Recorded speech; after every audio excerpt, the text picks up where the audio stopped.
Welcome to the Buy Box Experts podcast. We bring to light the unique opportunities brands face in today's e-commerce world.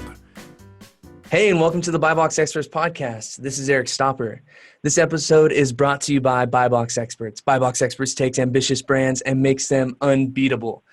We've got a team of consultants that will identify low-hanging fruit for some of your best sellers on Amazon or your worst sellers. It doesn't matter. Come to us, talk with us.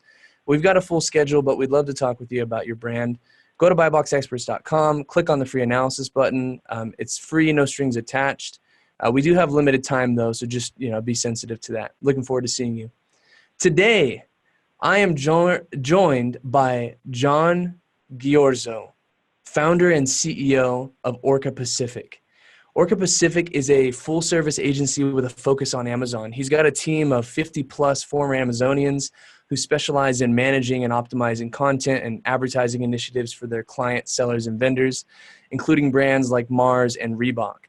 Now, that description that I just said sounds a lot like what I talk about Buy Box as being, and that's very true. I brought John on because he is intelligent and forward-thinking. You can see him all over.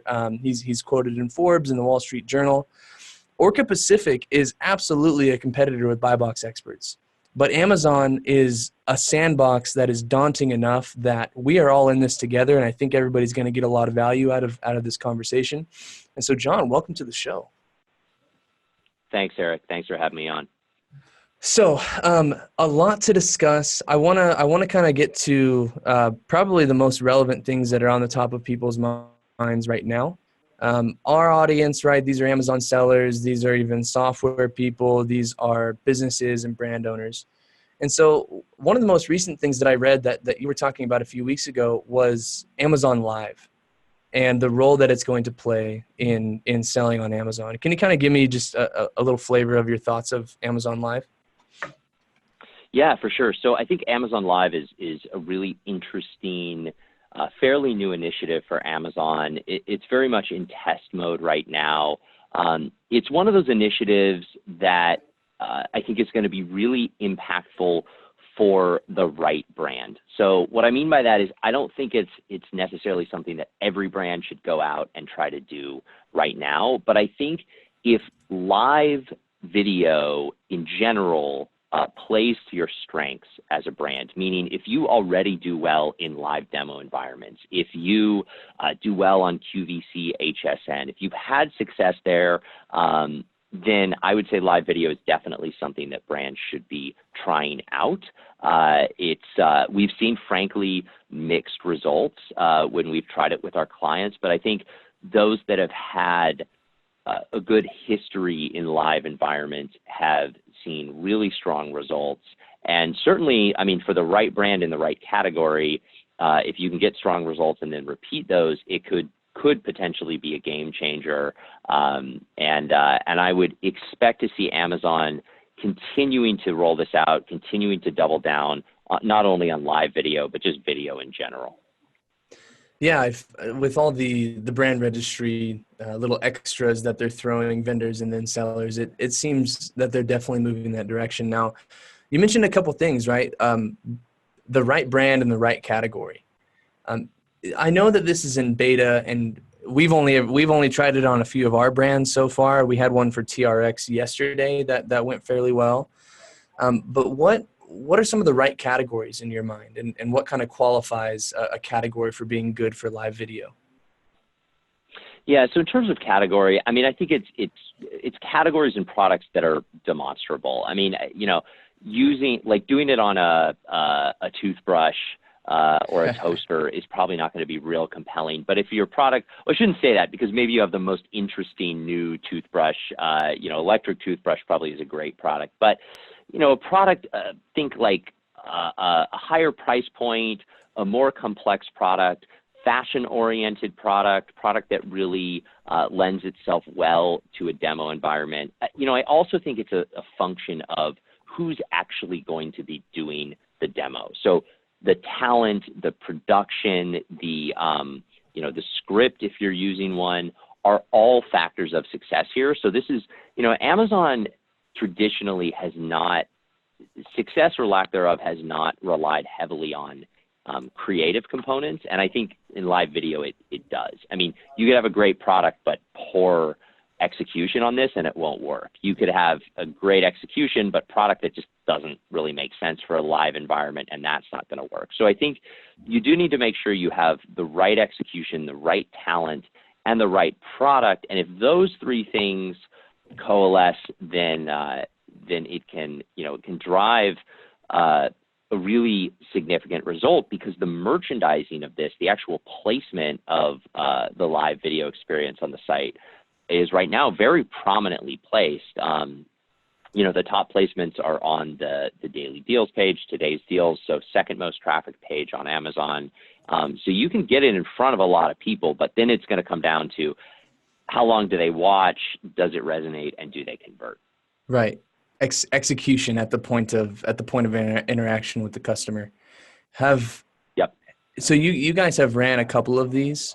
Did you manage the creative? Was that outsourced? Did Amazon provide you some of these creative resources to set up their first Amazon Live videos? How did you guys go about creating them? Yeah, so we're not doing video production. Sure. So we didn't manage the creative, but I know in a couple cases we used Amazon Studio in New York to do it. And then in a couple cases we used third-party studios and third-party production to do the execution. I think both can be effective. Both kind of have pros and cons.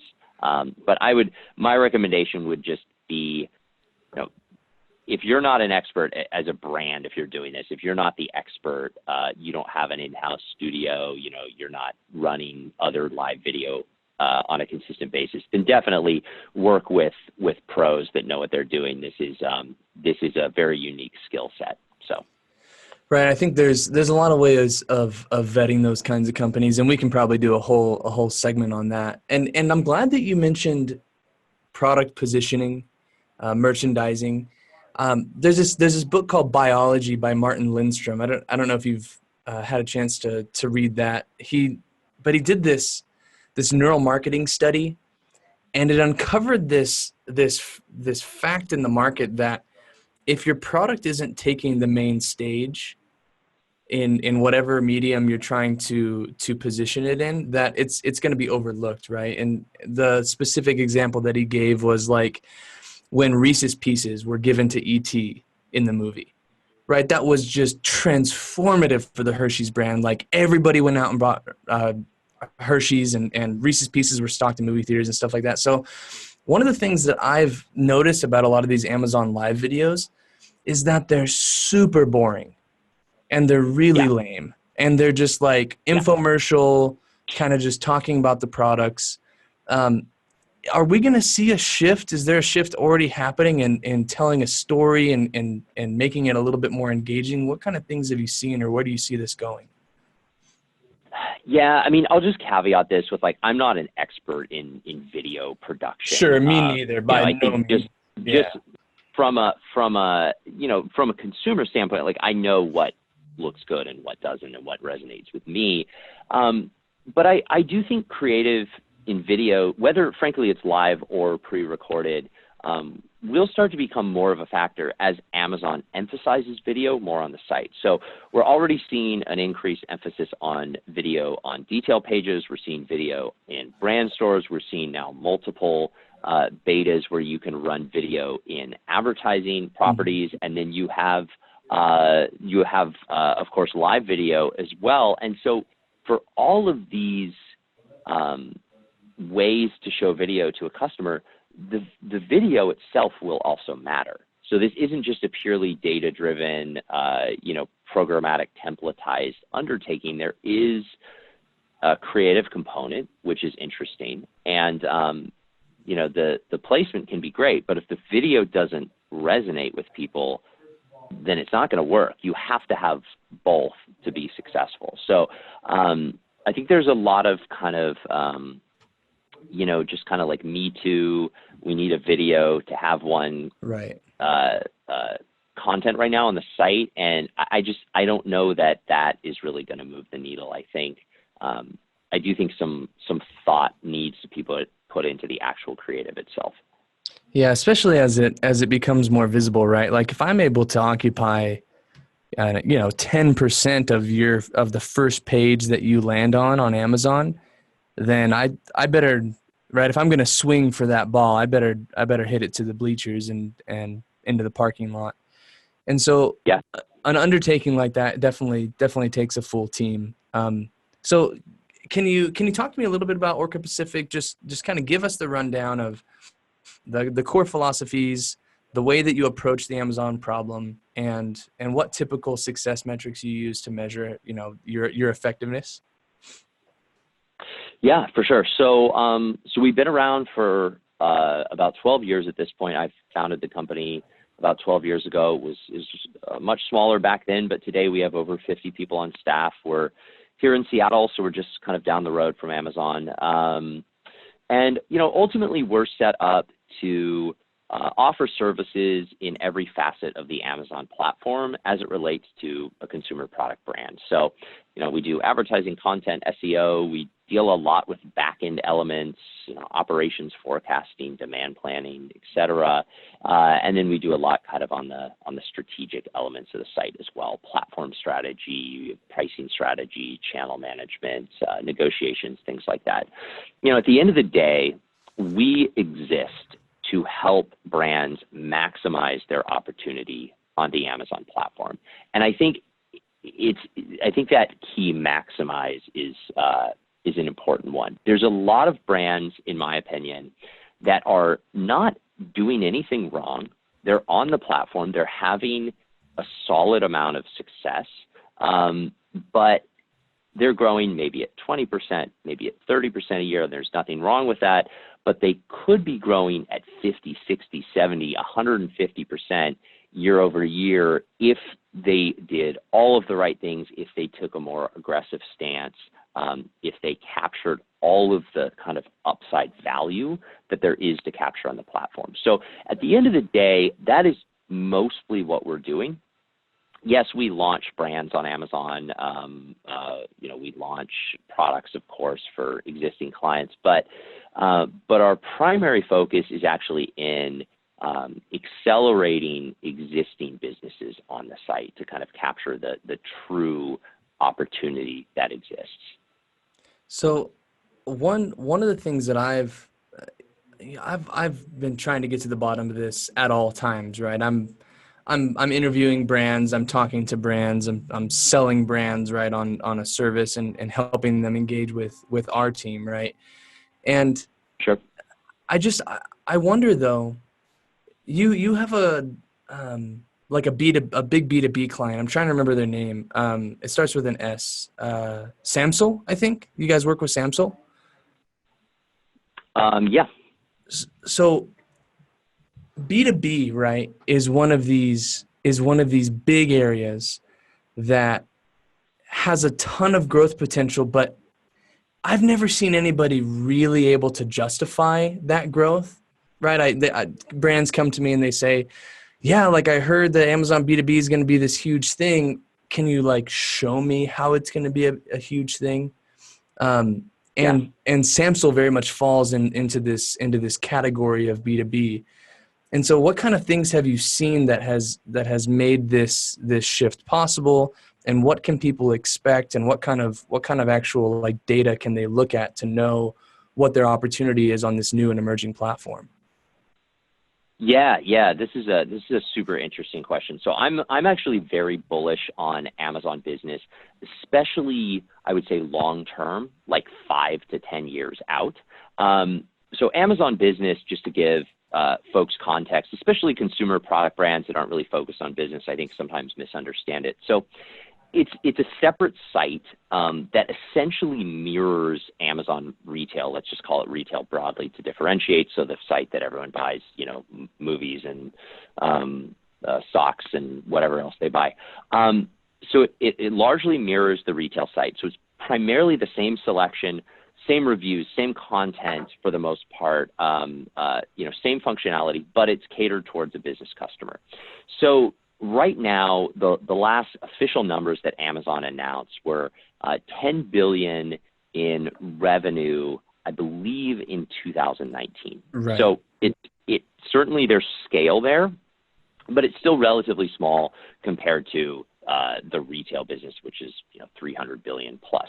Mm-hmm. So ultimately, Amazon's goal here is to create the same disruptive experience that they did with retail and their e-commerce retail site with commercial B2B, what are mostly distributors and other suppliers in the space. So right now, what's really interesting is B2B e-commerce is about twice as big as B2C e-commerce. So the size of the prize here for Amazon is absolutely massive. I mean, they could, in I think a very realistic way, get to $100 billion a year there without doing anything different than what they've done on the retail side in the B2B space. So the interesting thing, though, right now is what is the actual opportunity today for brands? So Amazon has traditionally done very well in the B2B space with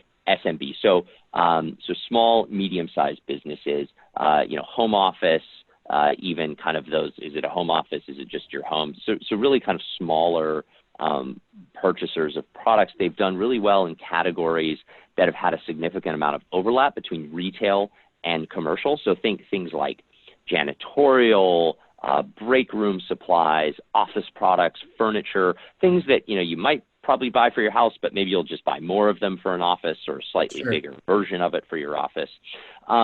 What they haven't done as well in is truly like enterprise, truly commercial, truly industrial products, things that you would only ever use in a commercial environment. And that really is the goal of Amazon Business, is to, in a serious way, break into those categories. So I think right now there's actually a lot of opportunity for large commercial product suppliers to essentially get in early to Amazon Business before it really blows up in their respective categories. The reason I say there's a big opportunity is I think if we could all go back 10 years on the retail side of the business, we would have probably been more aggressive. Mm-hmm. I mean, ask any brand today who's on Amazon, hey, if you could go back to 2008, would you have spent a little bit more and taken Amazon a little bit more seriously? I think they would all say yes. The reason they would say yes is, and this, there's a very important momentum factor on the site. So success creates more future success. So in an environment where you have an opportunity to come in early and position yourself as a category leader when things are relatively small, under indexed, and by the way, cheap to win because the opportunity is just lower. If you do buy into the thesis that Amazon will go from 10 billion to 100 billion on the business side, which I personally believe, then there's a huge amount of opportunity today to position yourself for a lot of success tomorrow. And I think that dynamic is super interesting because there's just really no other parallels to that in retail or, B2B products. It's just, it's kind of the opportunity is whatever it is today. But with Amazon, there's this really important kind of, future state that's involved. Yeah, I definitely agree. And for the B2C side, people have noticed, especially since like March of last year, so about a year ago, their listings, their overall revenue started taking a hit. And this is a common theme that I found talking to these brands is they're saying, look, we were humming, right? Things were going okay. We were making, $100,000 or so a month. And then all of a sudden, like, it just started dropping off. And what I've been able to surmise is that there was certainly an algorithm change, right? Broad match keywords seem to be a little less important and effectively hurt your rank from what I could gather. But it seemed that Amazon is starting to make this shift towards being a pay-to-play platform, that organic rank is essentially only a function of how well your paid rank is doing, which makes a lot of sense. And you've talked about this in the past, and you have some thoughts about what that means for brands, what a pay-to-play model actually means. And It looks like for B2B, that's not quite happening, but can you talk to me a little bit about B2C and what shift consumers can see in the near future? Yeah, for sure. So I think it is a really interesting dynamic. I mean, the reality is Amazon's becoming more pay to play every day. And I think that can be frustrating for brands that have historically not had to spend a lot of money on paid media and been able to do other things to succeed on the platform. I mean, by the way, this isn't a black and white issue. Like SEO is still going to be important. Good content, other elements, good reviews, Good live those are also videos. going to be important. Yeah, all of those. Yeah, exactly. Factoring. All of those things will still be important, but more and more running a strong, sophisticated advertising strategy on Amazon will become, I think, a more and more important barometer of overall success. We just see advertising play such an important role on impacting organic rank that it's getting very difficult to have one without the other. And even if you did have a strong organic rank, if you're not continuing to support that with advertising, then the dynamic is such that someone else can come in and just outspend you, right, and then pretty quickly disrupt your rank on the site. So it's definitely a new world. I think it's a double-edged sword, because on one side there's more competition, there's kind of less of a, well, we established ourselves, so we'll just keep winning kind of factor. But on the other side, if you are a newer brand, or you're launching a newer product, or you're just deciding, hey, we want to get much more aggressive on the platform, there's actually a much more immediate and predictable path to success on the site as well. You basically just have a much larger kind of lever to pull than you used to. I mean, Amazon used to be what I would say is a more passive platform. It was more about, okay, we want our stuff to be in stock and optimized and have good content, and then we kind of, sit back and wait for customers to find us and to buy our stuff. And today, I mean, there's just a huge lever to pull to immediately get your product in front of customers. But downside is all your competitors have that same lever. Right. So one example that I want to go back to, and by the way, on orcapack.com, they have tons of cool case studies that you can check out. Specifically, I like the Reebok one. We got a double of sales. But I want to go back to Samsel for a second, kind of with what you mentioned there about pay to play as the backdrop. They are in a category, and they're a small family-owned business, I think, and small is relative, right? Because I'm talking about the biggest player in their category being an issue for them on Amazon, and that's Avery, right? Avery is this massive organization, and they've got probably 100x, we're talking orders of magnitude higher in terms of dollars that they can spend on advertising. So how in the world for Samsel are you able to give them their sling and their rock and have them take on Goliath in this category? Yeah, it's a great question. So just quick caveat here. So I won't talk specifically about Samsel, but I think it's a good, general just use case. Basically, Sure. You have a national brand, and then you have kind of a smaller competitor who can never probably outspend them, right? So I think that general dynamic is one that you see about in all different categories. I think at the end of the day, the way that you have either upstart or just kind of smaller players in a given category win against the big giants is you have to out Amazon them. So you just have to do Amazon better. I know that's probably really dumbed down and obvious, but I'll go into some specifics there. And then I think you have to kind of niche down as well. So you have to play to your strengths. And I think, if you're in a category that is, let's say, relatively commoditized, there's a huge player in it with economies of scale, et cetera, and you're just not going to be able to match them, then you need to focus on those products that are longer tail, that are more unique in the marketplace, and then create an SEO, content, and advertising strategy that plays more to that niche. Going head to head with like the number one SKU in a category with your kind of comparable item, you're not going to outprice them. You're not going to be able to outspend them.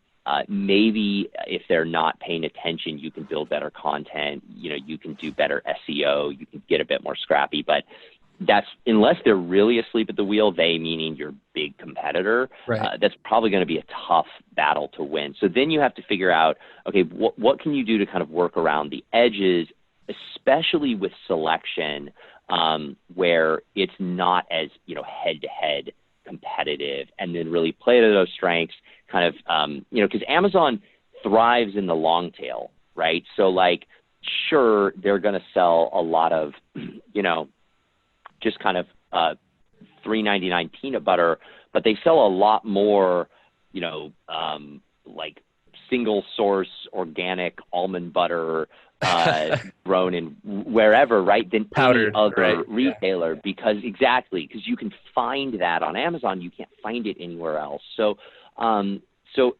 one of those items is not necessarily going to create a huge business for you, but 100 of them all catered towards a very specific niche with a coinciding content and advertising strategy can.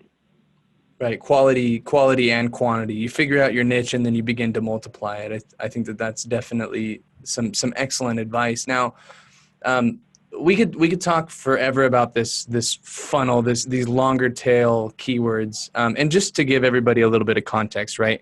When you search on Amazon, most customers will typically start their search at the top of this funnel, right? They'll search for something really general, a shirt, shoes, maybe a leather belt, stuff like that.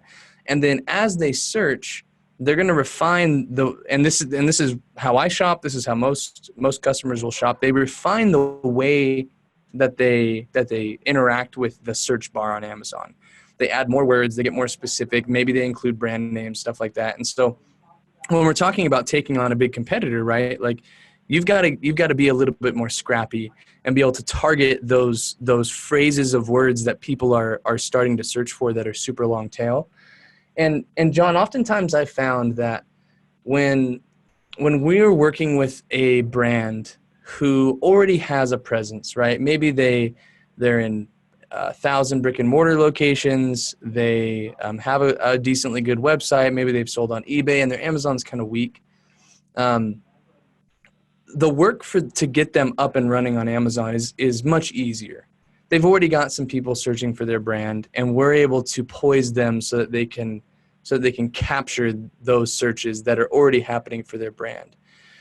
But for these guys that are middle or bottom of the funnel, maybe smaller brands on Amazon, if they want to build the bottom of their funnel, right? What are some of the strategies that you would use to make that happen for them, both inside and outside of Amazon? So you're saying brands that are basically brand new to Amazon or brand new to the market overall? Brand new to the market overall. So they're trying to both build Amazon and their own product, which we've seen recently. Yeah, for sure. So I think first of all, a great way to build brand is to sell product.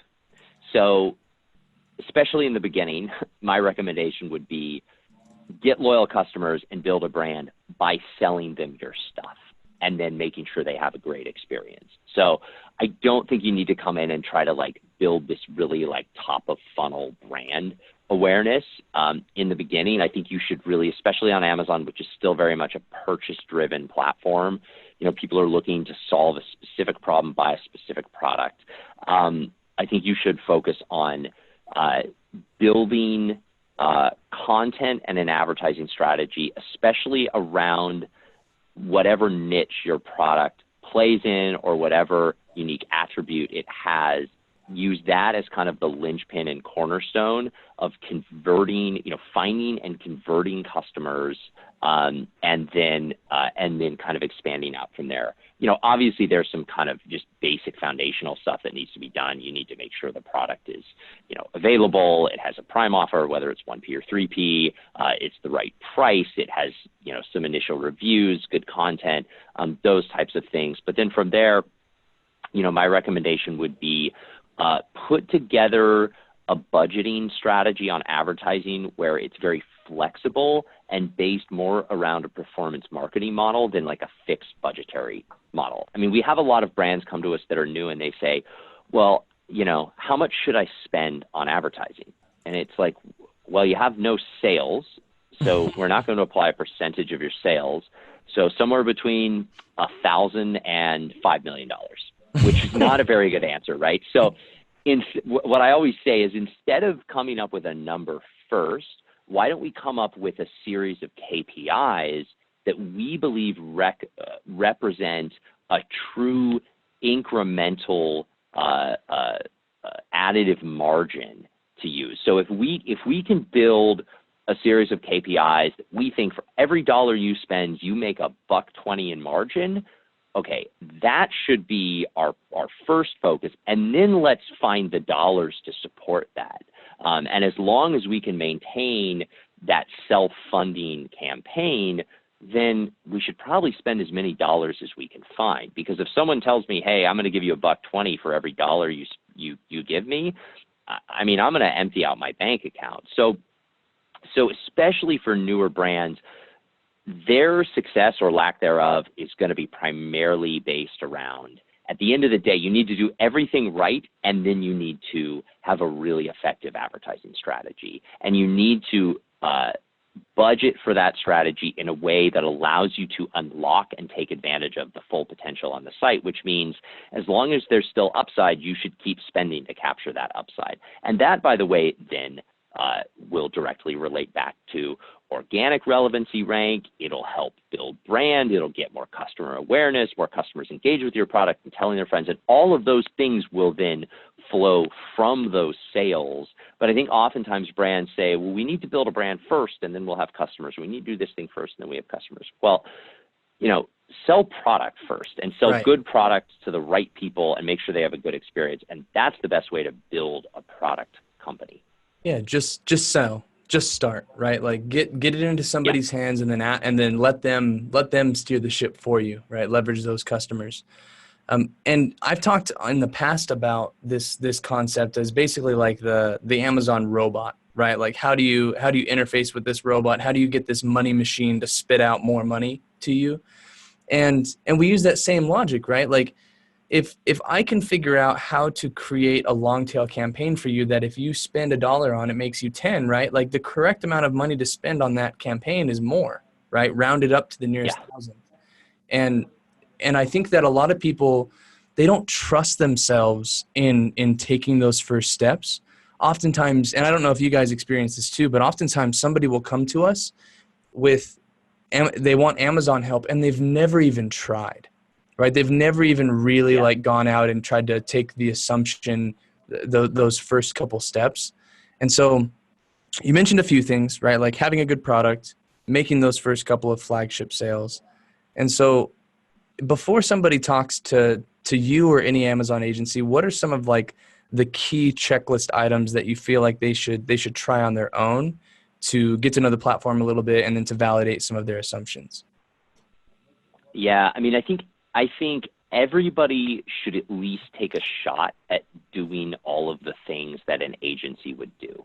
I mean, try to build content, try to figure out how to do, an SEO driven keyword strategy, run some sponsored ads. It's literally $100 minimum. So you don't have a lot to lose. But like, I think if we're talking about kind of like entrepreneurs, starting a brand, they should at least know enough to be dangerous. They should at least know enough about the platform and the inner workings of it where they can decide, do I need an agency? Do I not? Like, is this the right agency? Do these guys know what they're talking about? I mean, you can't just approach this from a total like vacuum of information. I think this business in general, you should try to like do stuff before you hire somebody to do that stuff for you.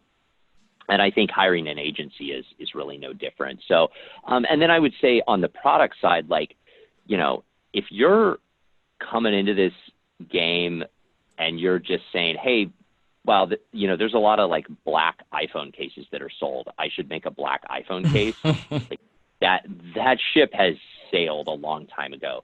If you're not coming in with a product that is truly innovative, and has some defensible IP features and benefits, something that makes it really unique in the market, you're never going to be able to compete because everything has become so competitive and so commoditized that you're not going to be able to come up with just a slightly different version of a product that already exists. You will need to create something that is genuinely unique. And then, and this is what I think people misunderstand about a brand, then you build a brand on top of the product, not the other way around. You're not going to be able to build a brand and then just like insert products into that. Not unless you have something else you can leverage. I mean, if you're a celebrity or influencer with 5 million followers or something, yeah, maybe you can just license your name and put it on some stuff. But for the most part,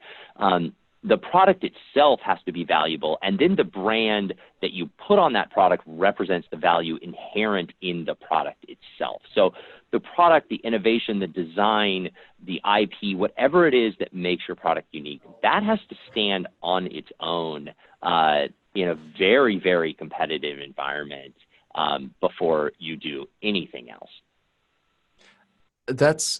I definitely couldn't agree more. The amount of people coming to me, trying to launch Alibaba products is, luckily it's gone down, right? People are starting to kind of get this trend that they need to make something unique.